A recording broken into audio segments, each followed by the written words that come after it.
করি যে উইন্ডোজের সাথে অনেক বছরের সম্পর্ক, তাই উইন্ডোজ যবে থেকে হয়েছে এবং তার সাথে সাথে আমিও উইন্ডোজের সাথে থেকেছি, তাই যখনই কোনো ম্যাজিক উইন্ডো ক্রিয়েট করেছে সেটা আমি মনে করি যে আমাদের সবার ম্যাজিক, কারণ একটা অ্যাসোসিয়েশন অনেক বছর ধরে চলে আসছে। তাই যখনই উইন্ডোজ প্রোডাকশনস থেকে কোনো ছবি আমার কাছে আসে সেটা সবসময় আমার কাছে খুব স্পেশাল। আমার কাছে দাবার জার্নিটা দারুণ, মানে মা ছেলে বন্ধনের গল্প এবং সূর্যর লাইফ নিয়ে ইন্সপায়ার্ড এই গল্পটার মধ্যে অনেক ছোটবেলাতে বড় হবার গল্প আছে এবং বাচ্চাদের খুব ইন্সপায়ার করবে। অনেক ভ্যালুস কথা বলা আছে, অনেক ভালোবাসার, অনেক মানে বঞ্চনা, অনেক স্যাক্রিফাইস, অনেক স্ট্রাগল, অনেক সংগ্রাম, সবকিছু মিলিয়ে এই ছবিটার মধ্যে মানে যতটাই উত্তেজনা আছে ততটাই ইমোশন আছে। আমি মনে করি যেটা দারুণ কাস্ট, অনেকদিন পরে সবার একটা রিউনিয়ন, চিত্রদা, চিরঞ্জিত দা, বিশ্বনাথ, শঙ্কশ্রী, মানে পুরো মানে খরাজদা, সবাই একটা দারুণ প্রত্যেকেই মানে এক্সেভার কাজ করেছেন এবং বাচ্চারা দুটো তো অপূর্ব অভিনয় করেছে এবং তাদের দেখার জন্য বারবার দর্শক নিশ্চয়ই ফিরে আসবে। ঋতুপর্ণা সেনগুপ্তের ফেভারিট খেলা কি? আমার ব্যাডমিন্টন। হঠাৎ করে কি এরকম করে সময় পেলে কি ব্যাডমিন্টন খেলা? আমি ছোটবেলায় প্রচুর ব্যাডমিন্টন খেলতাম, এখনো মাঝে মধ্যে খেলি, আর ইনডোর গেমস এর মধ্যে ক্যারম। আর যদি দাবা কি খেলা? না, দাবা খেলে তবে এই ছবির জন্য একটুখানি শিক্ষিত হয়েছিল। সেটা কি হয়েছে নাকি না? খুব অল্প। দাবা নিয়ে ওতপ্রোতভাবে পুরোনো দিনের বাঙালিরা চলতো, বিশেষ করে উত্তর কলকাতার বাঙালিরা। এখন আর সেটা হয় না।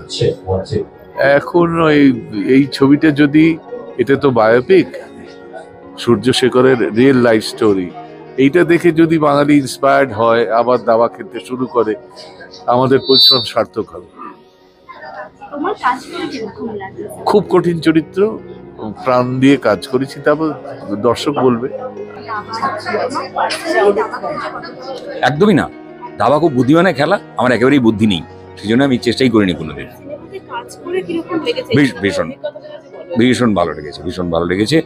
আর দাবা নিয়ে ছবি হলেও শুধু যে নিরস দাবা খেলা এর মধ্যে আছে তা নয়, কিন্তু দাবাটা খুব ইন্টারেস্টিংলি আছে, গল্পের মধ্যে আছে, এবং একটি ছেলের উত্তরণের গল্প আছে, তার লড়াই আছে।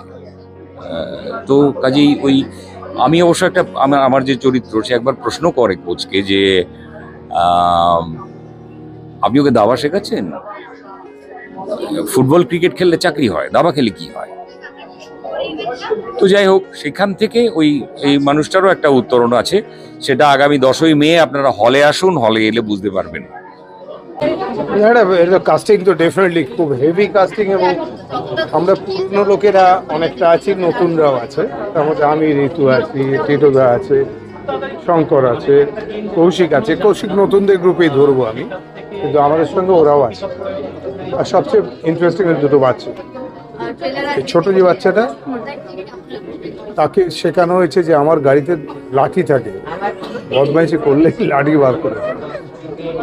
এক্ষুনি আমাকে বলছিলাম, ওটা লাঠিটা কিন্তু আছে গাড়িতে, কেন বলছে একটু দুষ্টুমি করলে একটু ভয় লাগা। অনেক ভালো লাগছে, খুব থাকে। আবার গল্প করছি না, খুব একটা ভালো খেলিনি। আমার পছন্দের খেলা সবই, তবে সবচেয়ে বেশি এটা ভালো লাগে মোহনবাগান সাপোর্টার কাজে, মোহনবাগান ভালো লাগে। আর ক্রিকেট হলে IPL এ KKR আমার ফেভারিট, এই দিয়েই তো জীবন কাটিয়ে দিলাম প্রায়। আর ইন্ডিয়াকে নিয়ে, এই তিনজনকে নিয়ে আমি জীবন কাটিয়ে দিই।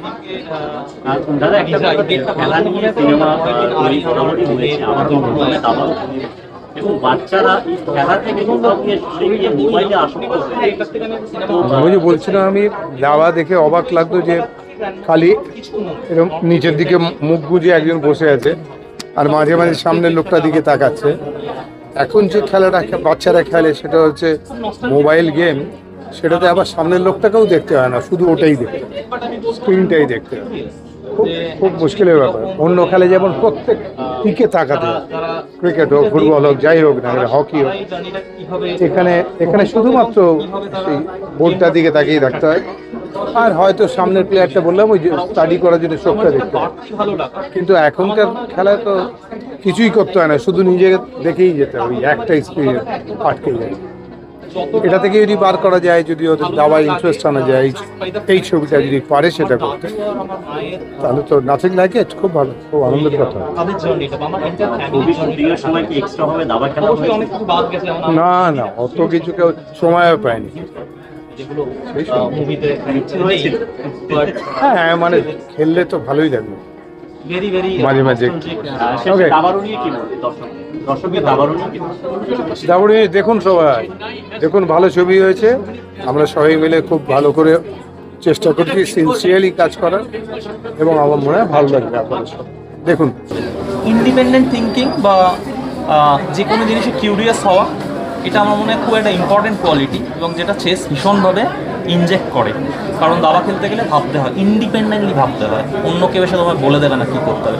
You are responsible for your own decision, you are responsible for your own action. তো এইটা একদম ছোটোবেলার থেকে তৈরি হয়ে যায়। এখানে অনেক কিছুই দেখানো যায়নি, বাট আমি জাস্ট একটা এক্সাম্পল দিচ্ছি। আমার ফার্স্ট ফরেন ট্রিপ 8 বছর বয়সে, যেখানে আমার মা গেছিলো, এবং আমার ফার্স্ট সোলো ফরেন ট্রিপ, মানে যেখানে আর কেউ ছিল না, আমার তখন 12 বছর বয়স, আমি ফ্রান্সে গেছিলাম, এবং অ্যাবসলিউটলি একা। তো এই সমস্ত জিনিসগুলো না অনেক কিছু শেখায়, যেটা আদারওয়াইজ পাওয়া যায় না। সো হোপফুলি এই মুভিটা চেসকে আরও পপুলার করবে, এবং প্রচুর কিডস তারা শুধুমাত্র দাবায় না, তারা অন্যান্য স্পোর্টস, আমি বলছি না শুধু দাবাই এটা করে, ডেফিনেটলি আরও অনেক জায়গার থেকে আসে, but at least the ability to think independently, এই হ্যাবিটটা যাতে গ্রো করে। এই সিনেমাটা কি মনে হচ্ছে যে অনেক দাবার নতুন দাবার উঠে আসবে? অ্যাটলিস্ট ইন্টারেস্টটা গ্রো করলেই হলো। তারপর কতজন ভালো প্লেয়ার হলো কি হলো না সেটা অ্যাকচুয়ালি বড় কথা নয়। মানে কজন গ্র্যান্ডমাস্টার হলো বা কজন গুকেশ প্রজ্ঞানন্দ হতে পারলো, সেটা আমার কাছে অতটা ইম্পর্টেন্ট না, যতটা ইম্পর্টেন্ট হচ্ছে যে মানুষ হিসেবে তারা কতটা বড় হতে পারছে, এবং তারা কতটা ইন্ডিপেন্ডেন্টলি তারা ভাবতে পারছে। সেটা যদি পারে, তাহলে সে দাবা খেলুক কি যাই করুক না কেন, যেখানে করছে সেখানে টপে যাবে। দাবা নিয়ে প্রথমে এরকম কোনো একটা সিনেমা, সেখানে তোমার চরিত্রটা কি সেটা যদি একটু। আমার চরিত্রটা আমি বলবো না, আমার চরিত্রটা রহস্য থাক। চরিত্রটা একটু বলতে পারি, it's not a fictitious character. এই চরিত্রটা কিন্তু সূর্যশেখরের জীবনে এসেছিল, এবং সে কীরকম একটা ইম্প্যাক্ট ফেলেছিল সেইটা দর্শক দেখে আবিষ্কার করুক। আর এখানে কাজ করে কিরকম লেগেছে? আমার ভালো লেগেছে, কারণ গল্পটা, তার কারণ স্ক্রিপ্টটা, তার কারণ আমার সহ অভিনেত্রীরা। আমার মনে হয় যে একজন যে কোনো অভিনেতাই এটা চাইবে যে চরিত্রটা ছোট বড়োর থেকেও ইম্পর্টেন্ট হচ্ছে চরিত্রটা ছবি থেকেই কন্ট্রিবিউট করলো। তাহলে আমার চরিত্রটার একটা কন্ট্রিবিউশন আছে ছবিটাতে। তুমি কতটা দাবা খেলতে ভালোবাসো? আমি যে খুব খেলতে ভালোবাসি বা খেলতে পারি তা নয়, আর সব খেলা শিখে হয় না, মানে ওটা স্বতঃস্ফূর্তভাবে আসতে হয়। তো আমার ওই দাবার ব্যাপারে স্বতঃস্ফূর্ততাটা নেই, কিন্তু এই ছবিটার জন্য আমাকে কিছু জিনিস শিখতে হয়েছিল। এখানে তো সেটে সূর্যশেখরটা উপস্থিত ছিল কখনো, এবং সূর্যশেখরের একজন ছাত্রী ছিল, সে খুব গাইড করেছে। তাদের থেকে কতটা মানে সাহায্য পেয়েছো? খুবই সাহায্য পেয়েছি, এবং তারা সব সময় নজর রাখতো, এবং অনেকগুলো ব্যাপারে আমাদের টিপস দিয়েছে, সাহায্য করেছে। আর সবশেষে দর্শকদের জন্য কি বলতে চাও? দর্শকদের বলবো যে আপনারা যে কোনো ভালো সাংস্কৃতিক কর্মকাণ্ডকেই সাপোর্ট করুন, শুধু ফিল্ম বলে নয়, ফিল্ম, থিয়েটার, কবিতা, সাহিত্য, যে কোনো। আমি মনে করি যে এই যে অস্থির একটা রাজনৈতিক সময় চলেছে গোটা ভারতবর্ষ জুড়ে, সুস্থ সংস্কৃতি একমাত্র এটা থেকে আমাদের মুক্তি দিতে পারে। তো যে কোনো ভালো কালচারাল অ্যাক্টিভিটিসের পাশে থাকুন। আমি একবার একটা দান ভুল দিয়েছিলাম, তখন সূর্যশেখর স্যার তখন নিজে ছিলেন, ঠিক আছে। এবার উনি তখন আমাদের মানে দেখছিলেন স্ক্রিনে বসে ঠিক হচ্ছে নাকি, ওটা কেউ বুঝতে পারিনি আমি ওটা ভুল দিয়েছিলাম, মানে আমিও খেয়াল করিনি ওটা ভুল হয়ে গেছিলো, আমাকে ওখানেই দিতে বলেছিল। তারপর উনি নিজে এসে ওটা আমার মানে ঠিক করে দিয়েছেন, ওটা আবার হয়েছিল। এটা আমার খুব ভালো লেগেছে। কাজ করতে গিয়ে কি দাবা খেলাটা একটু শিখেছো? অনেকটাই শিখেছি।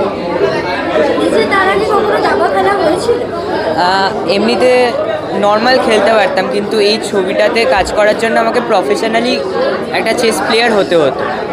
তার জন্য সূর্যশেখর স্যার নিজে এসছেন, এসে আমাকে শিখিয়ে দিয়ে গেছেন। তারপর উনি সেটে নিজেও ছিলেন, এসেছেন, দেখেছেন, শিখিয়েছেন। সিনেমাটায় কাজ করতে পেরে সত্যি খুব এক্সাইটিং টাইপের লাগছে। মানে এটা মানে চেস নিয়ে প্রথমবার একটা সিনেমা, ইউনিক একটা টপিক, বেশ ভালোই লাগলো। মানে এটা ক্রিয়েটিভ একটা জিনিস, খুবই ভালো লাগলো। প্রথমে তো খুবই ভয় পাচ্ছিলাম, বাট না, ওরা খুবই কোঅপারেটিভ, খুবই কোঅপারেট করেছে আমাকে। সব ডাইরেকশনসগুলো সব শিখিয়ে দেওয়া, হ্যানা ত্যানা ওরা সব আমাকে বুঝিয়ে দিয়েছে। না, আমার সেরকম দাবা খেলার সিন ছিল না, তো আমি সেরকম করে শিখিয়ে দিই। আর সূর্যশেখর দা তো সেটে উপস্থিত ছিল, তার সাথে তোমার কি কোনো সিন ছিল? মানে তার সাথে কি কোনো না না, সেভাবে ছিল না। মানে এমনি সেটে দেখেছি, বাট সেভাবে সিন ছিল না। আমার চরিত্রটা নিয়ে মানে এখন ট্রেলারটা শুনে তো আই গেস অডিয়েন্সরা একটু হলেও বুঝতে পেরেছে, গেস করতে পেরেছে। এখন আমি সেভাবে বলবো না। আমার চরিত্রের ব্যাপারে জানার জন্য ডেফিনেটলি সিনেমা হলে গিয়ে দেখতে হবে। এখনের জন্য সেটা সারপ্রাইজ রাখবো। এক্সপিরিয়েন্স তো প্রচুর হয়েছে, হাসি, খেলার মজা, মানে দুঃখ, সব রকম এক্সপিরিয়েন্স নিয়ে বেশ ভালোই মজা হয়েছে।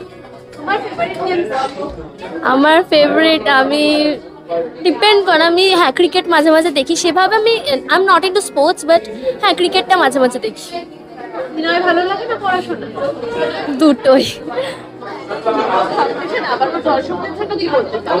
আমি বলবো যে এই সিনেমাটা খুবই ফ্যামিলি ফ্রেন্ডলি, একজন আমাদের বাঙালির একজন গর্বকে নিয়ে সিনেমাটা করা হয়েছে। তো আমি ডেফিনেটলি সাজেস্ট করবো সবাইকে নিজের ফ্যামিলিকে নিয়ে, একদম 10ই মে রিলিজ করছে, নিজের ফ্যামিলিকে নিয়ে সবাই তোমাদের নিকটবর্তী সিনেমা হলে দেখতে চলে যাও। দাবার।